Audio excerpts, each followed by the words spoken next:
السلام علیکم ورحمۃ اللہ وبرکاتہ۔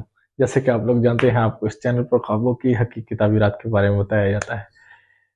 آج اسی سلسلے میں ایک خواب اور اس کی چند تعبیرات لے کر آیا ہوں۔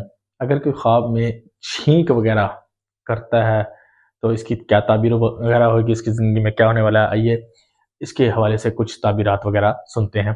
حضرت سیدنا ابن سیرین رحمۃ اللہ تعالی علیہ فرماتے ہیں کہ اگر کسی نے خواب میں دیکھا کہ وہ چھینک کر رہا ہے اور اس کی زندگی میں وہ اپنی زندگی میں بیمار بندہ خواب میں دیکھے کہ وہ اس نے خواب میں چھینک وغیرہ اس کو آئی ہے، اس کا مطلب ہے کہ وہ تندرست ہوئے گا، اس کو رب تعالیٰ شفا نصیب فرمائے گا۔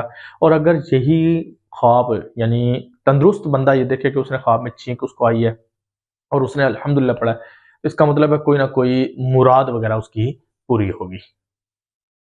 اگر کوئی شخص اپنے خواب میں دیکھتا ہے کہ اس کو 3 دفعہ چھینک آئی ہے اور تینوں دفعہ اس نے الحمدللہ پڑھی ہے، اس کا مطلب ہے یہ نیکی کی طرف جائے گا اور برائی سے دور ہوئے گا۔ اور فرماتے ہیں کہ اگر کسی نے خواب میں دیکھا کہ اس کو کافی ساری چھینکیں آئی ہیں، تو اس کا مطلب ہے اس کی کوئی نہ کوئی مراد پوری ہوئے گی، لیکن مشکل کے ساتھ پوری ہوگی۔ اگر کسی نے خواب میں دیکھا کہ اس کو خواب میں چھینک آئی ہے اور چھینک کے ساتھ اس کے منہ سے پانی صرف نکلا ہے، تو اس کا مطلب ہے کہ اس کے ہاں اولاد ہوئے گی اگر یہ شادی شدہ ہے، اور اگر غیر شادی شدہ ہے تو اس کا مطلب ہے کہ اس کی گھر میں عزت وغیرہ ہوگی۔